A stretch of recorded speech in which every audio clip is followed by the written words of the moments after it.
저 여러분에게 성경을 좀 얘기하려고 합니다. 성경 이야기. 세상에서 들을 수 없잖아요. 좋은 강연은 세상에서도 들을 수 있지만 성경은 교회에 와서만 들을 수 있잖아요. 성경이 뭐를 말하는가? 성경은 우리에게 인생의 가장 중요한 인생 이야기를 합니다. 하나님은 어떤 분인지, 하나님과 나와의 관계는 어떤 분인지, 앞으로 이제 3주 동안 이야기를 한번 잘 듣기를 바라요. 오늘 3부에 35분이 오셨거든요. 근데 오늘만 오지 마시고 이번에 저희들이 3주 동안 계속되는 거니까 우리가 3주 동안 계속 나와 보셔서 교회는 이런 곳이구나, 성경은 이걸 말하는구나, 이래서 예수 믿어야 되는구나, 이런 것을 깨닫는 시간이 되리라고 봐요. 이게 말씀 듣는 게 중요해요. 왜냐하면 성경이 이렇게 말씀하거든요. 우리 믿음이 듣는 데서는 안 돼요. 하나님 말씀을 듣다 보면 하나님이 어떤 분인지를 깨닫게 되고 믿음의 길을 깨닫게 되고 그래서 신앙생활이 그래서 필요한 거구나. 이래서 많은 사람이 예수를 믿는 거거든요. 그래서 여러분이 딱 한 번 듣고 내 인생의 영원한 운명을 결정한다는 건 너무 성급하잖아요. 그러니까 3주 동안 꼭 나오셔서 시간 말씀을 한번 들어보시고 이게 정말 믿을 가치가 있구나. 그러면 믿고 나는 도저히 3번 들어봤는데도 나는 믿음이 안 가. 그건 제 책임이에요. 여러분 책임 아니에요. 그러니까 그때 결정하시면 전혀 여러분 탓할 일이 아니에요. 그러니까 3주 동안 꼭 기억하셔서 오셔서 듣기를 바라요. 지난 2011년 12월 15일 날 지구촌에 무슨 일이 있었냐면 미국과 이라크가 8년 동안 전쟁을 이어오다가 전쟁 종식을 선언했습니다. 미국이 승리한 거죠. 그리고 미군 철수를 했어요. 근데 미군을 이라크에서 철수하고 나서 더 큰 문제가 이라크에 발생을 했습니다. 그 이라크에 말이죠, 그 이슬람 세력이잖아요. 여기 알카에다보다 더 지독한 순위파 이슬람 극단주의자들이 일어나가지고 IS, 이슬라믹 스테이트, 이슬람 국가를 건설하겠다고 공표를 한 겁니다. 그리고 여기에 대해서 반항하거나 저항하는 사람들은 무차별 처형을 했어요. 엄청나게 많은 사람이 죽었죠. 그리고 끔찍한 방법으로 사람을 처형하면서 그 처형하는 동영상을 찍어가지고 유튜브에 공개하면서 온 세계를 공포의 분위기로 몰아갔습니다. 그때 이 IS, 이슬람 국가를 우리가 세우겠다고 하면서 그들이 내건 그 파라다이스에 대한 비전 때문에 전 세계 수많은 버림받은 외로운 늑대들이 IS에 합류하기 위해서 시리아로 몰려갔습니다. 그때 우리나라에서도 한 청년이 갔었죠. 그 무렵에 영국에서 아미라라고 하는 10대 소녀가 자기 친구와 함께 부모를 속이고 IS에 합류하기 위해서 시리아로 직행을 한 것을 영국 정보기관이 캐치를 해서 알게 됐어요. 그 사실을 뒤늦게 아버지가 알고 나서 눈물의 편지를 동영상으로 유튜브에 띄운 게 지금도 인터넷에 남아 있습니다. 그 내용을 제가 들어보니까 이런 내용이었어요. 사랑하는 딸아, 집으로 돌아와라. 우리는 너를 그리워하고 있다. 눈물을 멈출 수가 없구나. 제발 다시 생각하렴. 집으로 돌아와라. 시리아로 가지 말아라. 이런 내용이었어요. 이 IS 합류한 소녀들의 경우 두 가지 선택을 하는데, 하나는 여전사가 되어서 전투 현장에 들어가 싸움을 하거나 아니면 IS 전사들과 결혼을 하는 일입니다. 그런데 지금 그렇게 간 IS에 합류하기 위해서 간 전 세계 외로운 늑대들이 지금 살아있나요? 다 죽었습니다. 거의 대부분. 지금 IS 본거지에서 다 퇴각하고 지금 저 티그리스 유브라데스 강 그 계곡에 소수가 남아서 지금 끝까지 저항하는 이런 상황이 됐거든요. 참 안타까운 일이 있죠. 자, 오늘 성경이 보면 집을 나간 둘째 아들의 이야기를 오늘 성경에 이야기합니다. 저는 이 아들의 이야기를 좀 같이 추적을 하면서 세 가지 테마, 집을 나간 아들, 돌아온 아들, 돌아온 이후의 아들의 이야기를 좀 살피면서 오늘 하나님 말씀을 우리가 같이 듣기를 원합니다. 자, 어떤 아버지에게 두 아들이 있었는데 이 둘째 아들이 좀 문제아예요. 이 녀석이 어느 날 아버지에게 오더니 아버지 나 유산 줄 거죠. 그거 미리 주세요. 아버지에게 때를 써가지고 적지 않는 유산을 정리한 다음에 외국으로 떴어요. 이 아들 생각에 무슨 생각을 했냐면 아버지 없는 저 먼 나라, 아버지 간섭이 닿지 않는 먼 나라에 가면 내가 자유스럽게 살고 이것이 인생의 행복이겠지. 예, 그런 꿈을 꾸고 아버지 재산을 정리해서 외국으로 날랐던 것입니다. 자, 과연 아버지 간섭이 닿지 않는 먼 나라에 가서 이 아들은 행복하게 잘 살았을까요?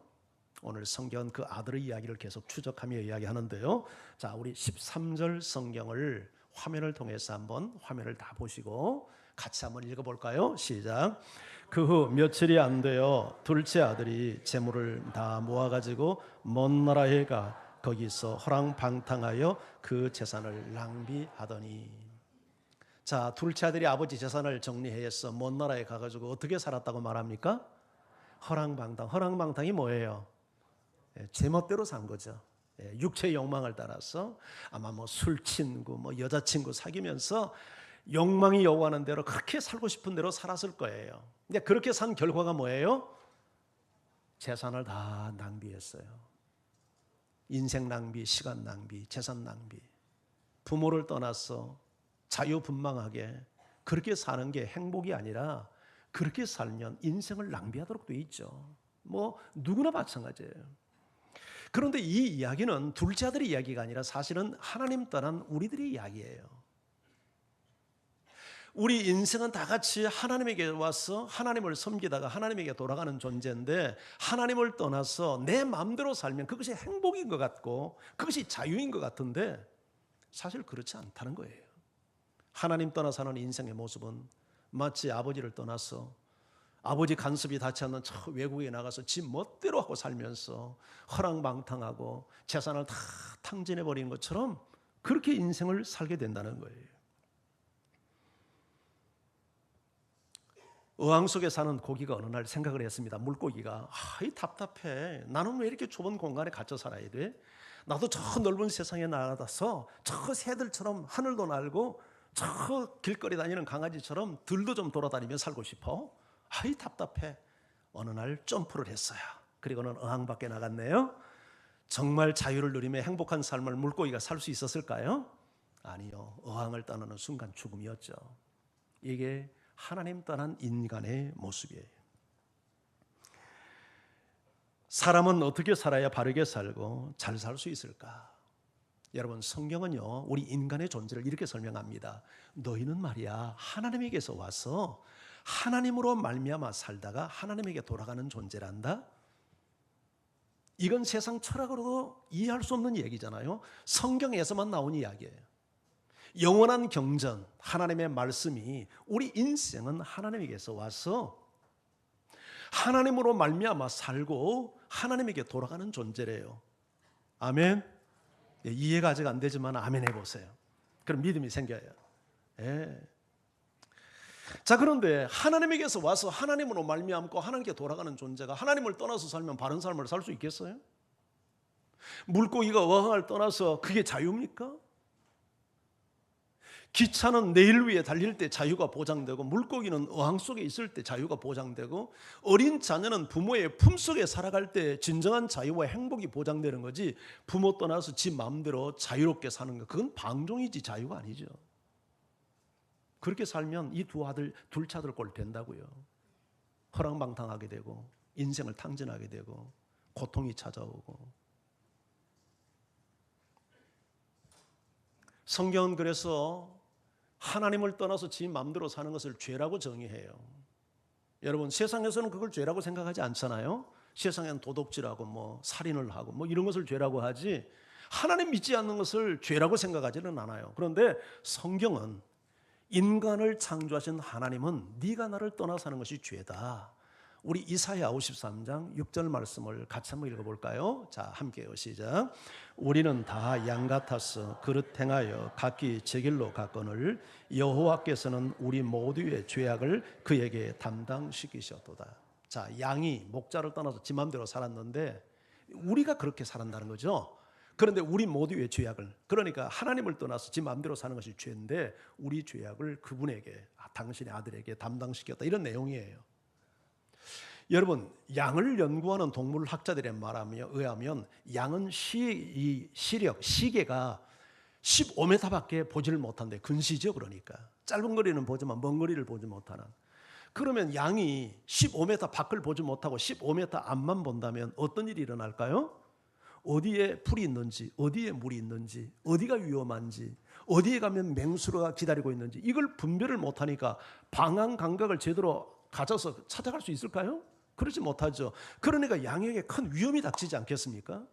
15m는 보여요. 코앞은 보이는데 코 너머는 보지 못하니까 어디 가야 풀을 뜯어 먹을 수 있는지, 어디 가야 물을 마실 수 있는지, 어디에 자기를 공격하는 맹수가 도사리고 있는지 이걸 모르니까 맹수 앞에도 다가가고 낭떠러지도 쫓아가고 풀이 없는 곳으로 가서 방황하다가 굶어 죽고 이런 일이 양에게 일어난단 말이죠. 그러니까 양은 생명을 유지하기 위해서 안전한 삶을 살기 위해서는 철저하게 누구의 도움이 필요해요? 목자의 도움이 필요하죠. 그런데 목자의 도움을 받으면 안전하게 살아갈 텐데 이 양이 무슨 버릇이 있냐면 지 갈 길로 간대요. 목자를 따라가야 되는데 지 마음대로 산다는 거예요. 그런데 이게 지금 양 얘기만 하는 겁니까? 우리 인간이 그렇게 산다는 거예요. 성경은 하나님을 우리 인생의 목자라고 얘기합니다. 그래서 하나님을 따라 살아야 돼요. 아멘.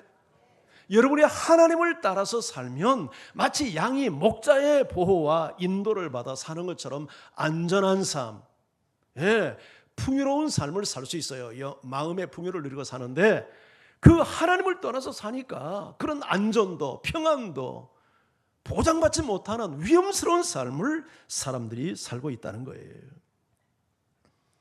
성경은 하나님 떠나서 사는 인간의 모습을 이렇게 이야기합니다. 우리 시편 14편 1절 말씀을 화면을 통해서 한번 같이 또 읽어봐요. 시작.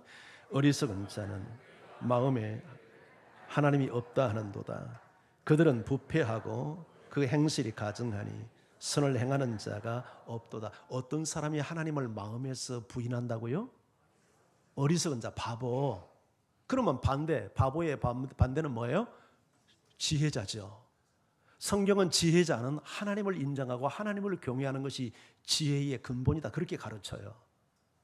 그러니까 하나님을 부정하고 인정하지 않고 제멋대로 사는 것은 아주 어리석은 바보의 삶이고 하나님을 인정하고 하나님을 경외하고 사는 삶은 지혜자의 삶이다. 이게 성경의 가르침이에요. 그런데 성경 계속 한번 보여줘 보세요. 자, 하나님을 떠나서 이렇게 사니까 어떤 삶을 살게 됩니까? 세 가지가 나오죠. 첫째, 부패하죠. 두 번째는요, 행실이 가증하죠. 세 번째는요, 선을 행하지 않죠. 이게 하나님을 인정하지 않고 사는 사람의 모습이에요. 하나님 인정하지 않고 사는 분들 혹시 동의됩니까?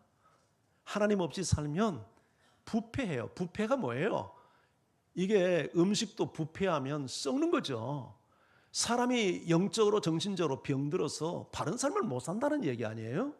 하나님 인정하지 않고는 절대 건강한 삶을 살 수 없어요. 그 인생과 생각과 마음이 병들고 삶이 병들어서 부패하고 죄를 짓고 악을 행하는 삶을 살 수밖에 없다는 거예요. 그래서 행실이 가증해요. 행실이 뭐예요? 행동이죠. 가증하다는 것은 혐오스럽고 이중적이고 그런 의미를 갖고 있잖아요. 하나님을 인정하지 않는 사람은 겉모습은 멀쩡하고 신사숙녀인데 내면의 삶을 보면 아주 가증스러워요. 혐오스러워요. 이중적이에요. 죄가 있다는 얘기죠. 어떻게 저런 지성인이 저런 삶을 살 수 있지?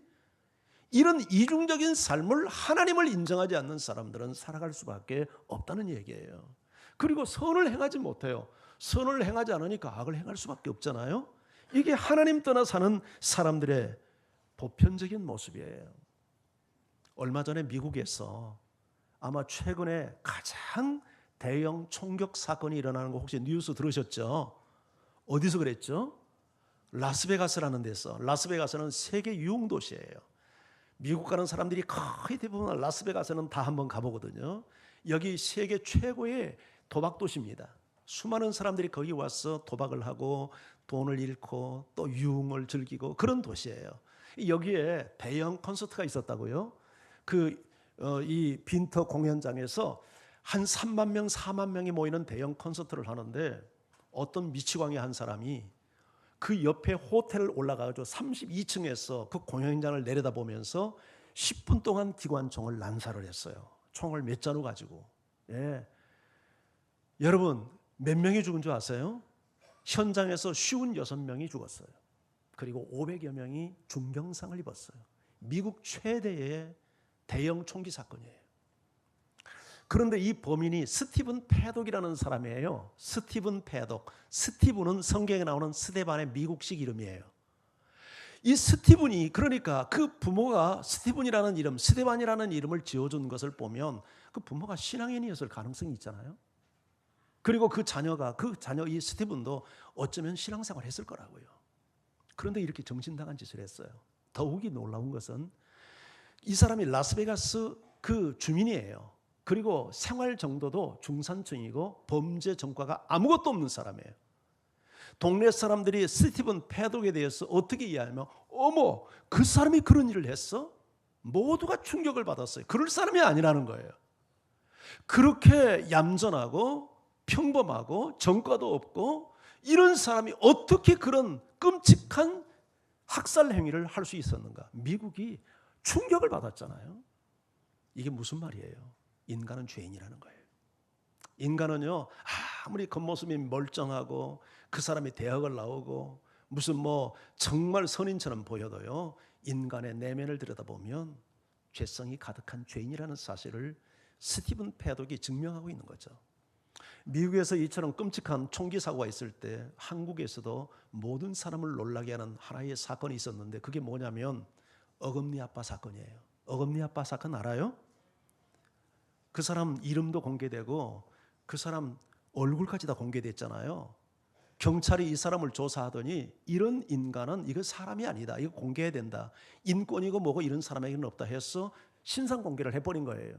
근데 그 겉모습 한번 보세요. 이영학 씨 35인데 얼마나 잘생기고 얼마나 순해 보이고 여성스럽게까지 보이지 않던가요? 그 얼굴이. 이 사람은 말이죠. 백악종이라고 하는 거대 백악종이라고 하는 그 희한한 병. 이름도 우리가 처음 들어본 이름이잖아요. 이게 무슨 병이냐면 사람의 그 이빨과 잇몸이 이게 종양이 생기는 병이에요. 이게 악성 종양이 생겨가지고 이게 부풀려서 나중에는 얼굴이 기형이 되는 이런 희한한 무서운 난치병, 일종의 암이죠. 이 병에 걸린 거예요. 근데 그 병이 이제 이렇게 치아에 종양이 생기니까 이걸 자꾸 제거하는 수술을 하다 보니까 이빨을 다 뽑고 어금니만 남아서 별명이 어금니 아빠가 된 거예요. 근데 그 딸이 이 병을 유전으로 받았어요. 그 딸이 지금 14살이거든요. 중학교 2학년. 그러니까 그 아빠가 자기 병을 딸 아이가 갖고 있으니까 얼마나 마음이 안타깝겠어요. 그래서 딸을 지극정성으로 보호하는 아빠였어요. 그래서 언론에 정말 그렇게 좋은 아빠로 많이 화제가 됐던 인물이에요. 그리고 그런 몸을 가지고 사회 봉사를 하고 선한 일을 하고, 그래서 TV에도 여러 번 등장을 했던 유명 인사입니다. 이영학 씨가. 여러분, 그런데 이 사람이 완전 두 얼굴의 사나이예요. 그렇게 사회에 선한 사람으로 비춰주면서 SNS를 통해서 딸을 통해서 모금 운동을 하고 그러면서 사치 생활을 하고 BMW를 타고, 우리 한국에서 BMW 혹시 타신 분들 용서하십시오. BMW 탄다고 무슨 정지하는 건 아닙니다만은, 그래 남의 도움을 받으면서 그렇게 외제차 굴리고 좀 우리 문화에 안 맞잖아요. 게다가 자기 부인이 지금 32살이에요. 그런데 8년 동안 시아버지에게 성폭행을 당했다고 경찰에 고발을 했어요. 그런 일이 정말 어떻게 가능한지 모르겠어요. 아무도 안 믿었어요. 그런데 그게 사실이었더라고요. 경찰에 그 죽은 시신의 몸에서 DNA를 조사했는데 시아버지의 DNA가 나온 거예요. 아니 어떻게 시아버지가 며느리를 8년 동안이나 성폭행을 합니까? 완전히 집안이 정상적인 집안이 아니잖아요. 그런데다가 그거 경찰에 고발해놓고 4일 후에 투신 자살했잖아요. 지금 경찰이 어떻게 의심하냐면 이게 투신 자살도 자의가 아니다. 뭔가 강제성이 있거나 이영학이 여기 개입되었다. 지금 그렇게 보고 있습니다. 이 사람이 기회한 정말 그런 기형적인 삶을 산 사람이라. 그리고 자기 부인이 투신한 지 딱 한 달 만에 자기 딸 아이의 친구를 자기 집에 불려들였잖아요. 딸을 통해서. 그리고 그 아이에게 수면제가 된 음료수를 먹이고 딸은 내보내고 그 아이가 잠든 사이에 옷을 벗기고 성추행을 한 거예요. 이 영학이가. 아이가 잠이 깨어나서 그런 상황에 있으니까 발악을 했을 거 아니에요. 그러니까 목 졸라 죽인 겁니다. 그리고 암매장까지 했어요. 여러분, 이영학이가 세상에 알려질 때 어떤 인물이었냐면 사회적인 인물이요, 봉사하는 인물이요, 선한 사람이요, 그렇게 중증 장애를 가지고도 정말 딸을 돌보고 이웃에게 선을 행하는 그런 선인으로 소개되었는데 완전 이 사람의 이중성을 한번 보세요. 그런데 문제는요, 정말 이영학만 그럴까요? 여러분에는 그런 이중성이 정말 없습니까? 아니요. 이영학과 우리가 다른 게 하나 있어요. 이영학은 들킨 죄인이고 우리는 들키지 않는 죄인일 뿐이에요. 인간은 다 죄인입니다. 환경이 허락되지 않아서 그런 악을 행치 않지. 환경이 허락되면 누구도 동일한 실수를 저지를 수 있는 죄성을 우리 모두가 지니고 있는 죄인이라는 사실이에요. 사람이 죄를 지면 어떻게 될까요? 벌을 받아야 되죠. 그래서 이영학이 감옥에 갔잖아요. 아마 사형 선고 받을 수 있을 것 같아요. 저런 정도의 범인이면. 죄를 범하면 설사 들키지 않아서 사회적 법정에 서지 않아도 하나님 앞에서 죄인이 되면 고통을 당해야 돼요. 죽음에 이르러야 돼요. 그리고 하나님의 심판은 피할 수 없어요. 사람은 속일 수 있어도 하나님을 속일 수는 없단 말이죠. 이게 하나님을 떠나 사는 인간의 현주소예요. 이렇게 하나님 앞에 갈 때까지 살고 싶습니까? 그렇게 살아서는 안 되죠. 그렇게 살면 안 돼요. 아버지를 떠난 이 둘째 아들 얘기로 다시 돌아와 볼게요. 허랑방탕했다고 그랬죠. 재산 다 낭비했죠. 그런데 거기에 문제가 생겼어요. 그가 가서 살고 있는 그 외국에 큰 흉년이 왔어요. 정말 경제적 IMF가 온 거예요. 그래서 먹고 살 길도 막막하게 된 거예요. 어디 취직 자리가 있나 좀 알아보려고 했는데 취직 자리도 없어요. 그래서 무슨 일을 하게 됐다고요? 돼지를 치는 일을 했어요. 근데 유대 사람들은 돼지 안 먹어요. 왜냐하면 부정한 짐승이라고 생각하기 때문에. 그래서 이 이스라엘에서는 돼지 사육이 없어요. 지금 외국이잖아요. 이 사람이 할 일이 없으니까 돼지 사육사가 됐다는 것은 유대인으로서는 인생 최악의 밑바닥에 빠졌다는 것을 상징적으로 보이는 사건이에요. 이게 하나님 떠난 인생의 모습이라는 얘기죠. 여러분, 하나님을 떠나면 허랑방탕하게 되고 인생 낭비하게 되고 인생의 흉년을 경험하게 되고 그리고 나아가서 하나님 주시는 모든 평안과 기쁨과 만족과 위로를 다 상실한 인생 실패자가 된다는 이야기를 이 둘째 아들의 경우를 통해서 지금 우리에게 말씀하는 겁니다. 자, 그런데 두 번째 섹션으로 들어가 볼게요. 둘째 아들이 돌아옵니다. 아버지 집에 돌아와요. 자, 17절 말씀을 한번 같이 읽어볼게요. 함께 읽습니다. 시작. 이에 스스로 돌이켜 이르되 내 아버지에게는 양식이 풍족한 품꾼이 얼마나 많은가. 나는 여기서 줄여 죽는구나. 이해라는 말이 뭐냐면 실패한 자리에서 고통 가운데 그런 의미예요. 만약에 이 아들이 실패하지 않고 탕진하지 않고 먹을 것이 떨어지고 오갈 데가 없고 이런 상황이 되지 않으면 스스로를 돌이키지 못했을 거예요. 아버지를 생각하지 못했을 거예요. 영어 성경은 스스로 돌이켰다는 말을 정신 차렸다는 말로 번역을 해놨어요. 만약에 이 아들이 실패하고 고통에 빠지지 않았다면 정신이 들지 못했을 거예요. 사람들 그러잖아요. 잘 나가고 형통하고 승승장구하고 그럴 때 자기 자신을 성찰합니까? 대부분 하지 못합니다. 사람이 문제가 없이 하는 일이 잘 되면 정신을 못 차려요. 그게 자기 인생의 진짜 모습인 줄 알아요. 사람이 언제 스스로 자기를 돌이키고 성찰하냐면 실패한 자리에서, 고통의 자리에서, 인생 절망의 자리에서 자기를 돌아보고 정신을 차리는 역사들이 나타나요. 그러니까 사람이 인생을 살아가면서 실패를 경험하는 것이 꼭 나쁜 것만은 아니에요.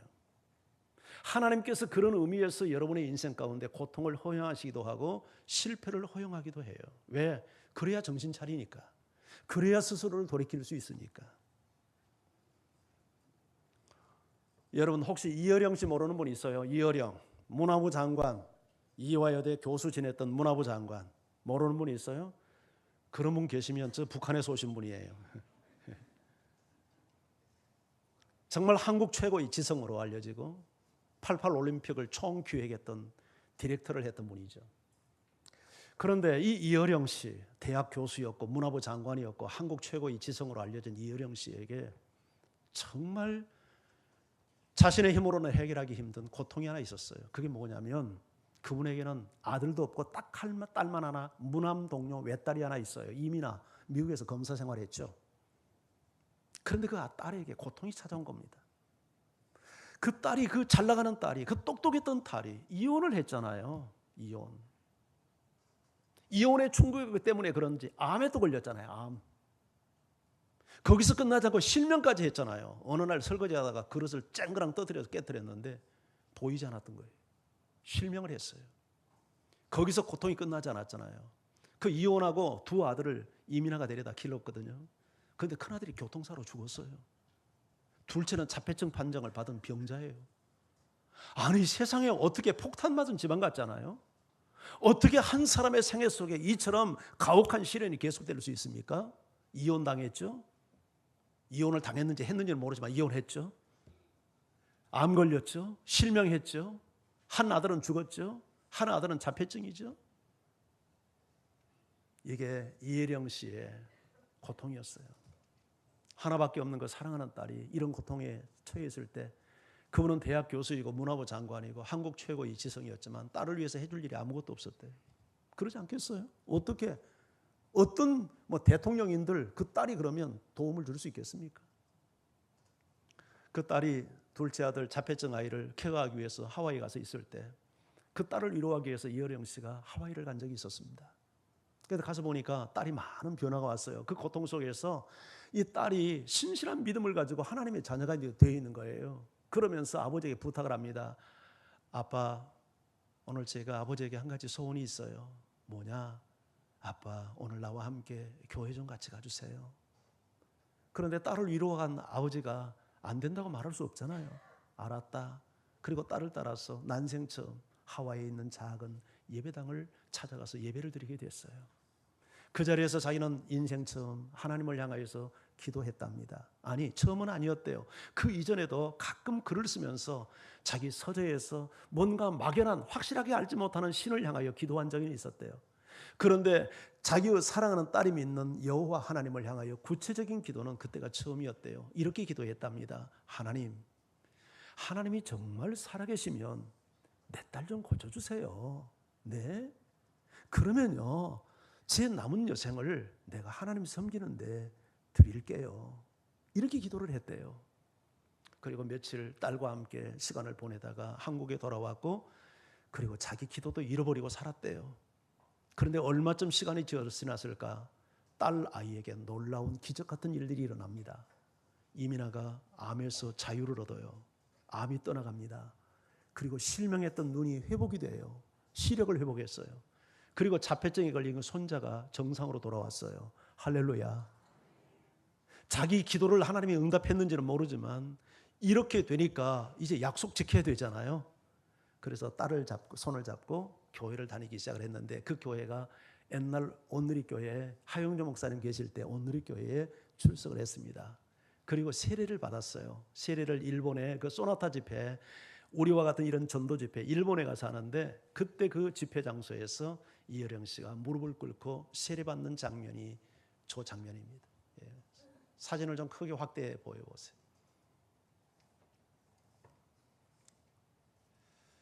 참 놀라운 일이죠. 만약 이혜령 씨에게 딸의 저런 가슴 아픈 고통이 없었다면 저 어른이 74세 때 저 세례를 받았는데 저럴 뿐이 아니죠. 한국 최고의 지성이었고 자존심 하나로 버티고 살아왔고 자기의 지성을 가지고 기독교를 공격하며 글을 썼던 사람이에요. 그런 사람이 예수 그리스도 앞에 무릎을 꿇고 이제는 내가 당신을 섬기고 믿고 살겠습니다. 공개적으로 신앙을 고백하며 세례를 받았어요. 그리고 한 권의 책을 씁니다. 지성에서 영성으로. 지금까지 내 인생은 지성에 사로잡힌 삶을 살았지만 이제는 내가 하나님께 사로잡힌 영성의 삶을 살겠다고. 할렐루야. 저게 인생의 실패와 고통에서 일어나는 일입니다. 오늘 여러분에게 어떤 아픔이 있습니까? 어떤 눈물이 있고 어떤 실패가 있고 어떤 상처가 있고 이 세상 어디에서도 위로받지 못할 고통이 여러분을 짓누르고 있습니까? 하나님께 돌아올 수 있는 시간입니다. 하나님의 부르심입니다. 오늘 그 하나님께 돌아오는 이 아름다운 역사가 둘째 아들처럼 저 이혜령 씨처럼 여러분에게도 일어나기를 주의 이름으로 축원합니다. 자, 이제 세 번째 색선을 한번 살펴볼게요. 아버지에게 돌아왔습니다. 돌아온 이후에 이 아들의 삶은 어떻게 달라졌을까요? 자, 아버지에게 돌아오기는 했지만 돌아오는 발걸음이 가벼웠을 것 같습니까? 무거웠을 것 같습니까? 무거웠겠죠. 천근만근이었겠죠. 자존심이 허락하지 않았겠죠. 돈을 벌어서 승승장구하고 내가 아버지 이렇게 성공해서 왔습니다 하면 발걸음이 바뀌었겠지만, 아버지 준 많은 돈 다 탕진해 버리고 거지가 되어서 냄새 풍기며 돌아오는 아들의 그 모습이 발걸음이 떨어지지 않았을 거예요. 그런데요, 놀라운 것은 아버지의 태도입니다. 자, 20절 성경을 우리 같이 한번 읽습니다. 함께요. 시작. 이에 일어나서 아버지께로 돌아가니라. 아직도 거리가 먼데 아버지가 그를 보고 측은히 여겨 달려가 목을 안고 입을 맞추니. 누가 먼저 발견합니까? 아버지가 아들을. 아버지가 뭐 요새는 안경이라도 쓰는 시대지만 옛날에는 뭐 안경이 어디에 있습니까? 아마 시력이나 보면 앞이 안 보이는 시대잖아요. 그런데 참 먼 거리, 아직도 거리가 먼데 아버지가 아들을 먼저 발견했대요. 이게 무슨 말이에요? 아버지는 아들을 늘 기다리고 있었다는 얘기죠. 습관적으로 동구 밖을 바라보며 오늘 오나 내일 오나, 이 자식 어디 가서 밥은 제대로 먹고 사나, 언제 오나 언제 오나, 둘째야 너 언제 오나, 늘 이렇게 아들을 기다렸던 거예요. 그러니까 아들이 참 아직 거리가 먼데 아들이 고개 툭 숙여 오는 모습이 희미하게 보이는데 그 마음이 어땠다고요? 성경 좀 계속 보여줘 보세요. 왜 이렇게 급해요? 성경 그 치우지 말고 좀. 거리가 먼데 어떻게 했어요? 아들을 보고 측은히 여겼대. 측은히 여긴 게 뭐예요? 불쌍히 여긴 거죠. 이게 부모의 마음 아닙니까? 부모는 말이죠, 아무리 자식에게 속을 새겨도 자식이 실패하는 모습 보면 속상한 거예요. 그게 부모의 마음이에요. 우리 자녀된 분, 부모 계신 분, 부모한테 잘하세요. 우리 젊은 사람들 대답해봐요. 부모한테 잘해야 돼요. 그래야 하나님이 복을 줘요. 저게 부모의 마음이야. 실패하고 그 많은 재산 다 탕진하고 돌아오는데도요, 불쌍히 여기는 그 부모의 마음을 한번 보세요. 그리고 어떻게 했어요? 달려가요. 노인이. 아들은 안 달려옵니다. 아들은 고개 푹 숙이고 풀이 죽어서 어깨가 쭉 늘어져 가지고 한 걸음 한 걸음 오는데, 그 아버지는 말이죠 막 달려갔을 거예요. 그렇지 않아요? 연상해 보세요. 그 노인네 달려가는 모습. 그리고는 목을 끌어안고 입을 맞추고. 이게 하나님이에요. 세상에 이런 아버지는 별로 없어요. 제가 목사지만 나도 이렇게는 못할 것 같아. 만약에 내 아들이 이런 아들이 있다면, 꼴 좋다 이놈, 너 애비만 안 듣고 큰 소리 치고 펑펑하고 나갈 때 나 알아봤다. 그래 무슨 염치로 왔어? 속은 안 그래도 겉은 그렇게 말할 것 같아. 정신 차리라고 좀 그렇게. 그런데 이 아버지는 그런 것도 못하는 아버지 보세요. 그냥 달려가가지고 끌어안고 입 맞추고 잘했다 얼마나 고생 많았니. 이게 하늘에 계신 우리 아버지예요. 아멘.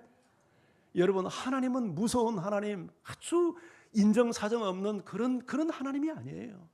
여러분들이 어떤 실수와 연약함 가운데 있다 하더라도 내 잘못을 인정하고 하나님 품에 돌아오면, 그래 잘했다 잘했다, 어서 와 내가 너 기다리고 있었어, 그래 얼마나 힘들었니, 나 없이 사는 삶이 얼마나 공고했니, 그래 잘했다. 이게 여러분을 맞이하는 하나님이에요. 이 하나님 품에 돌아오는 여러분 되기를 축복합니다. 우리 하나님은 용서의 하나님, 용납하시는 하나님, 따지지 않는 하나님. 사람은 용서를 하면서도 옳고 그른 걸 따지지 않습니까? 그런데 따지지도 않잖아요. 너 어떻게 했니? 그 돈 어디다 버렸니? 묻지도 않잖아요. 이분이 바로 우리의 하나님 아버지예요. 오늘 저희 교회에 처음 오신 35분, 이 아버지 품에 한번 안겨보고 싶지 않아요? 이 아버지 집에 돌아오고 싶지 않아요? 이미 교회를 다니고 있지만 아버지 외에 품에 안겨본 경험이 없는 우리 성도 여러분, 이 아버지 품에 한번 안겨서 흔적거리며 한번 울어보고 싶은 마음 없어요? 이렇게 되는 여러분들 이를 주의 이름으로 축원합니다. 아들이 아버지에게 이렇게 이야기합니다. 이제 만나서 아버지가 막 끌어안고 울면서 내 자식 잘 왔다 이렇게 하니까, 아버지 저는요 아들이 될 자격 없어요. 제가 하나님과 아버지에게 죄를 범했어요. 정말 죄송해요. 나는 아버지 될 자격이, 아들이 될 자격이 없어요. 그저 저를 품꾼의 하나로만 그냥 받아주시면 저는 감지덕지예요. 절대 저를 아들이라고 생각하지 말고 그냥 종놈이라고 생각하고 저 그냥 밥만 먹여주시고 일만 시키세요. 이게 아들의 아버지를 향한 이야기였어요.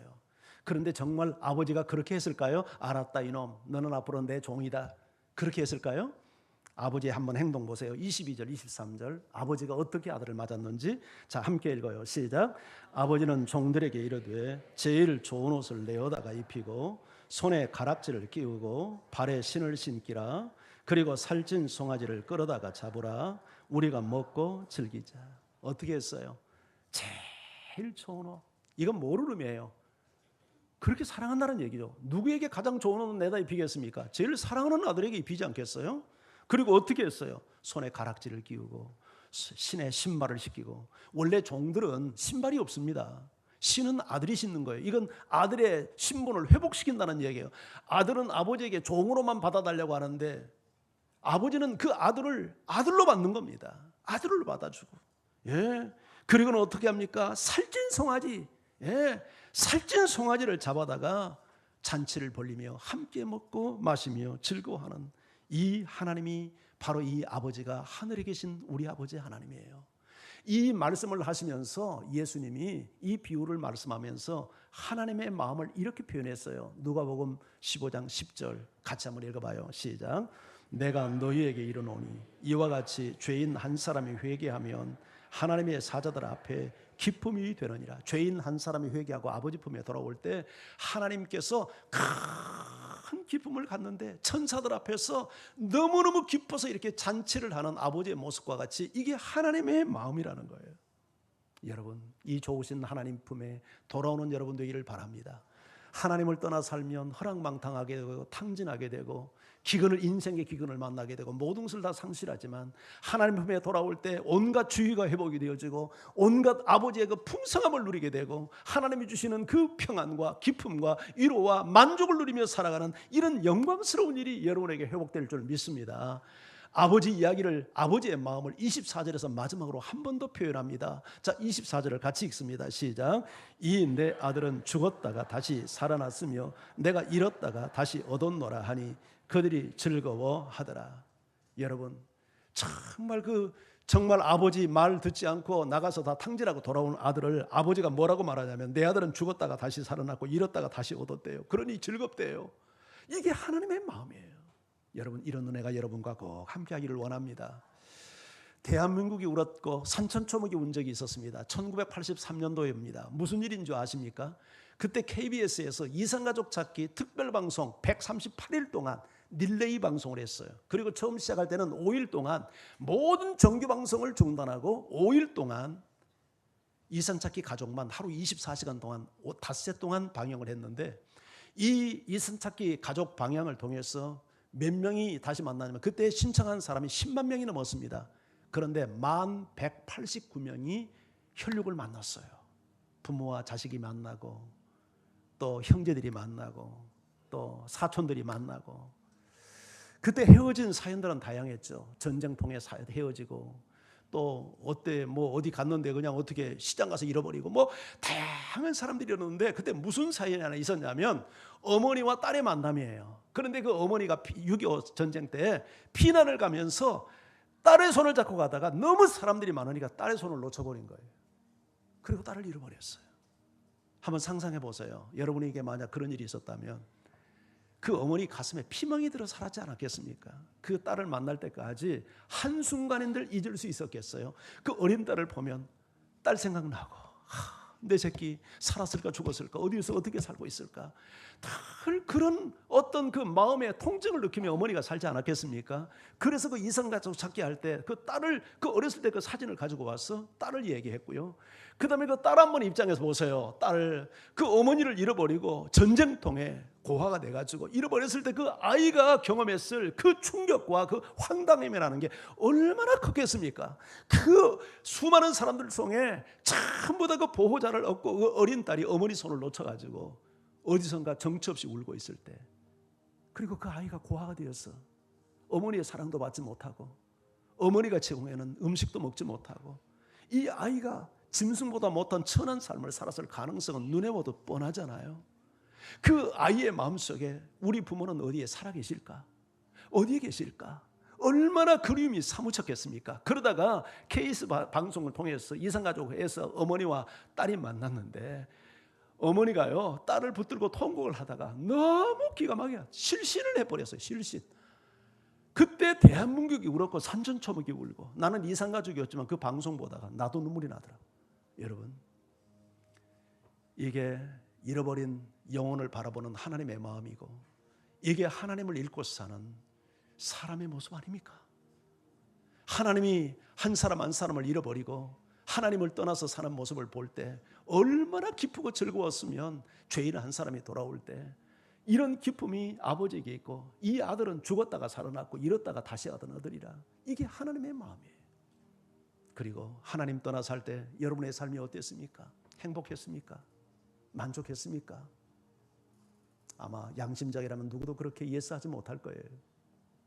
하나님 떠나 살았던 나의 삶, 뭔가 마음은 공허했고 삶은 빈곤했고 뭔가 허전했고 많은 것을 가진 것 같은데 먹고 살만한데 그런데 마음에는 채워지지 않는 뭔가 이 채워지지 않는 욕구가 있고 뭔가 늘 두려움과 불안에 휩싸이고 질병의 공포, 죽음의 공포 속에 늘 허우적대며 살지 않았습니까?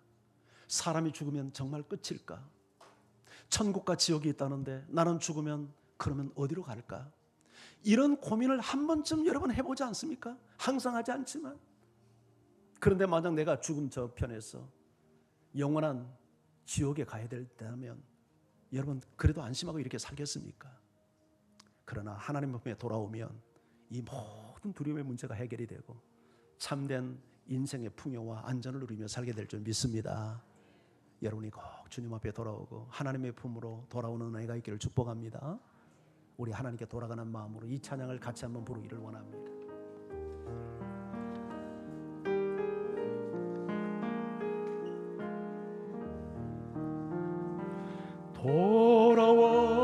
돌아와 돌아와 마음이 고라니요 길이 참 어둡고 매우 험악하니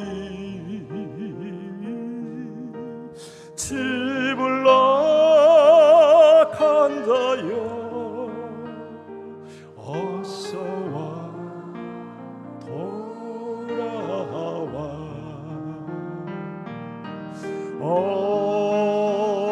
어서와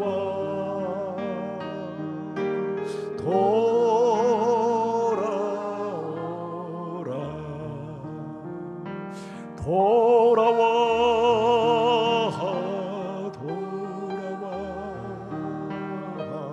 해가 질 때까지 언젠가 우리 인생 해가 지겠죠. 기다리고 계신 우리 아버지께 집을 낙한 자여 어서와 돌아와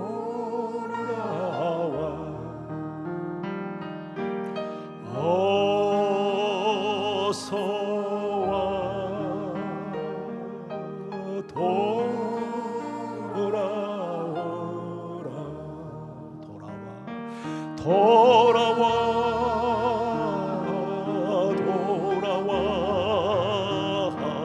환난 있는 곳과 죄가 있는 곳과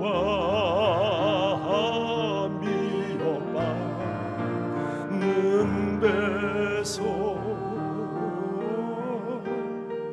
집을 낙한 자여 어서와 돌아와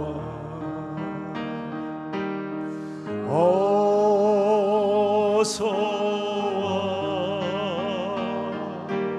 돌아와 돌아와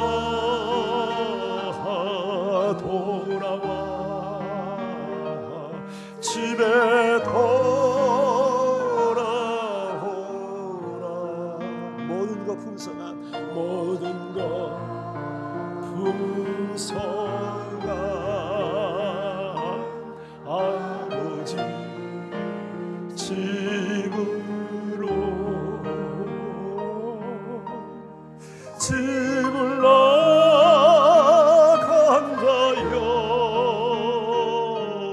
어서와 돌아와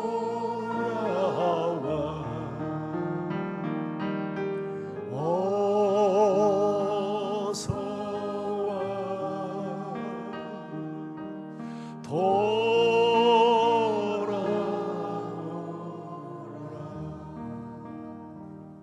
우리 다 같이 눈을 감고 한번 기도하시죠.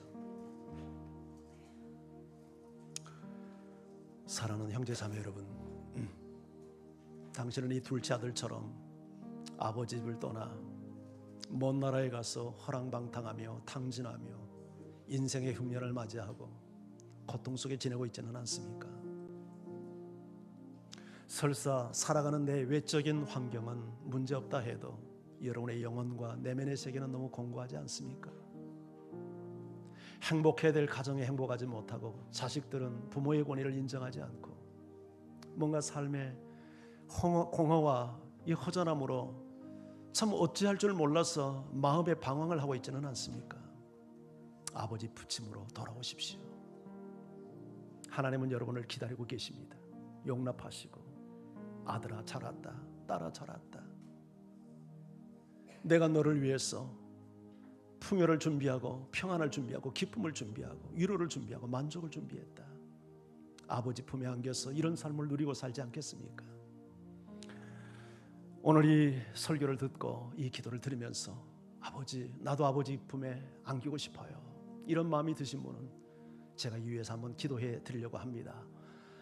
여러분 한번 오늘 처음 오신 분, 우리 인도하신 분과 함께 자리에서 일어나십시오. 한번 일어나셔서 제가 여러분을 위해서 기도해 드릴 테니까 저를 따라서 한번 소리내서 기도해 주시기 바랍니다. 네, 감사합니다. 우리 인도하신 분들이 격려해서 자리에서 같이 한번 일어서도록 격려해 주시기 바랍니다. 혼자 오신 분이 계셔도 괜찮습니다. 일어나십시오.